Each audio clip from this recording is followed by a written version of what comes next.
We have quite a bit of GPU news to cover for this one. It looks like the previous generation RTX 40 series and AMD RX 7000 series GPUs are dropping in price, and there seems to be some pretty hefty discounts. Along with that, supply and stock for the RTX 4090 appears to have completely dried up, alluding to the imminent release of the RTX 5090. We also have some more benchmark leaks for Intel's upcoming flagship Ultra 9 285K desktop processor, breaking the single core record. All that and more to be discussed in this video. Hey, if you enjoy content like this, drop a like, make sure to subscribe, and smash that bell so you never miss another video.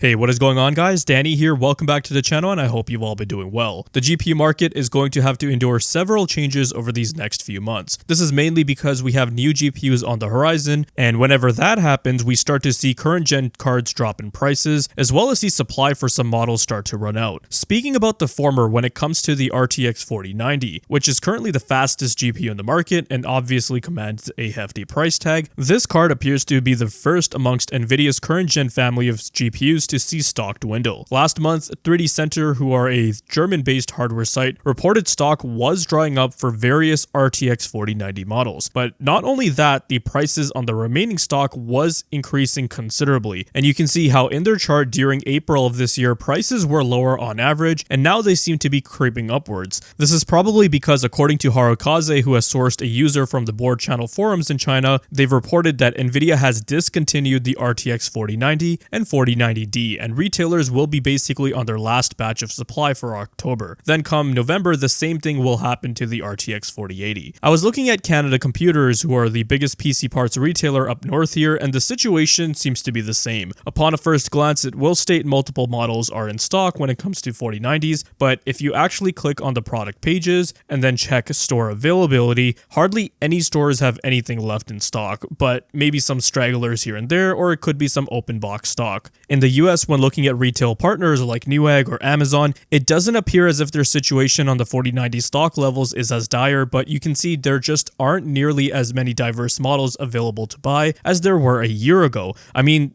3 of the SKUs are basically the same card, and also the prices are just ridiculous. Look, at the end of the day, it's the consumer's choice if they find it worth it, but my personal recommendation is that nobody should be buying a 4090 when it's like over 2 years old at this point and selling for around $300 to $400 above MSRP. While we know next-gen cards are going to be expensive, I highly doubt that the 5080 is going to cost $2,000, or when you're already considering spending $2K, just put that towards the 5090. Who knows, perhaps this is a strategy from the board and retail partners, just raise the price of the 4090 and only a few suckers will buy it, and for those that ended up holding out, well, now they'll be going after the 5090 anyways. So either way, we still get your money. What corroborates with this is that we've started to see leaks and rumors surrounding the RTX 5080 and 5090, which we've discussed on the channel quite a bit this past week, and it coincides well with what we're seeing on the market. Stock of the current high-end gen stuff is drying up, and then in a few months' time, we'll see the 5090 and 5080 hit store shelves. Speaking of the RTX 4080 Super, there still seems to be plenty of stock available for this card, but as it was mentioned from the previous post in the board channel forums, that is expected to change in the next month. While there's plenty of stock, it doesn't appear that retailers are fire selling them off. In fact, most of the models I'm seeing are above the $1,000 MSRP. And again, I'll reiterate that paying these prices when we're talking about a new gen right around the corner just doesn't make much sense to me. But keep your eyes peeled on places like the Build a PC sales subreddit for steep discount deals, and they are starting to pop up. Canada Computers was apparently selling the 4080 Super for about $1,100 Canadian, which is about $800 US. And at that point, I wouldn't blame someone for being highly tempted on picking one up. But we're going to be circling back to that pricing discussion in just a moment. Now let's shift our focus over to AMD, because the red team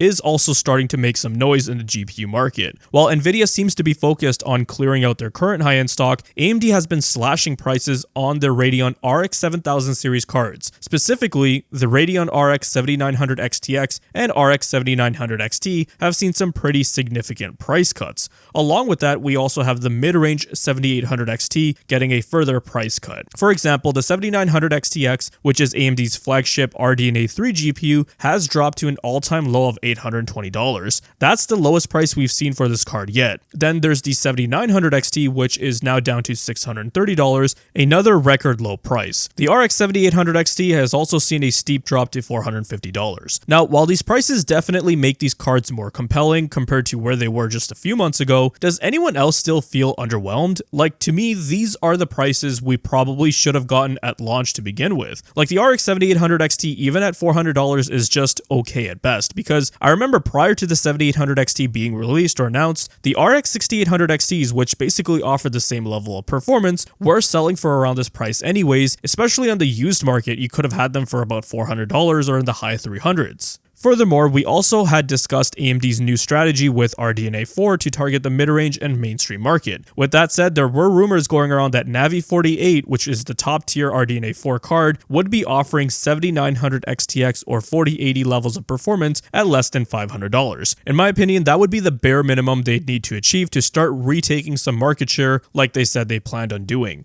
New GPUs usually come with better architecture features, more efficient power consumption, and overall improvements in performance. Plus, with new features like AI-based upscaling, ray tracing enhancements, and other technologies being added each generation, waiting for next-gen hardware could future-proof your system better than grabbing last-gen hardware at a discount. There's also the potential that once these next-gen cards are released, prices on current-gen hardware could drop even further. So while the discounts we're seeing now are attractive, there's a chance you could save even more money down the road if you just waited a few more months. And let's be honest, if you're someone who likes to stay on top of the latest tech, buying a new GPU right now might feel like a little underwhelming when the new cards drop. Once again, the consumer is finding themselves in this dilemma where sure, the prices may seem attractive right now, but what if I had just waited until the new cards were out and I could have gotten a faster card for the same amount of money or the same performance as that card at a cheaper price? The same goes for the RTX 4080 Super. Sure, at $850 or even $800, I can see a lot of people being tempted, and who knows, perhaps the 5080 will be like $1,200 plus, then they will have gotten away with a pretty solid deal. There's definitely risks on either route you take. But while all of this is happening in the GPU world, we also have some interesting news coming from Intel's camp. Intel's Arrow Lake processors are on the horizon, and we just got some fresh benchmark leaks for their upcoming flagship CPU, the Core Ultra 9 285K. According to Passmark, Intel's Core Ultra 9 285K has just shattered the single-threaded performance record, taking this top spot in the rankings. For those of you who may not be familiar, single-threaded performance is a critical metric for a lot of tasks, especially gaming. Games tend to rely heavily on single core performance. I mean, they've become pretty multi-threaded, but they're still dominantly single-threaded. And this has historically been an area where Intel has shined. With the Core Ultra 9 285K, it looks like they're pushing the envelope even further, breaking records and positioning themselves as the go-to option for gamers and enthusiasts looking for the absolute best performance. With a score of 5,268, that puts it about 8% ahead of the 14900KS, which has a single core boost of up to 6.2 GHz, and when compared to the regular 14900K, which has a single core boost of up to 6 GHz, we see a difference of around 11%. And these differences are believable because Intel themselves have stated that the Lion Cove P-Core provides about a 14% uplift in IPC. Since the 13900K at 5.7 GHz shows a difference of 14%, that lines up pretty well. Passmark's single-threaded benchmark rankings have been a long-standing measure of raw CPU power, and it's impressive to see Intel continuing to dominate here, especially when the competition is heating up from AMD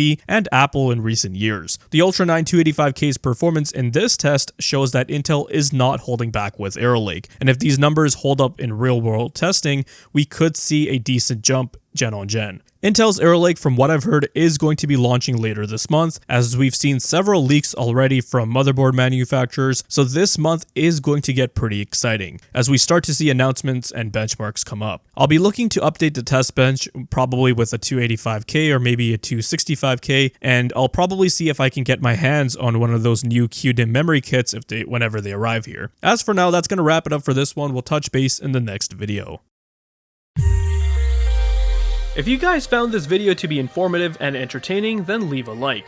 Let me know your thoughts and comments down below. Be sure to check out the video description for cool links and ways to support the channel, such as using my Amazon affiliate link.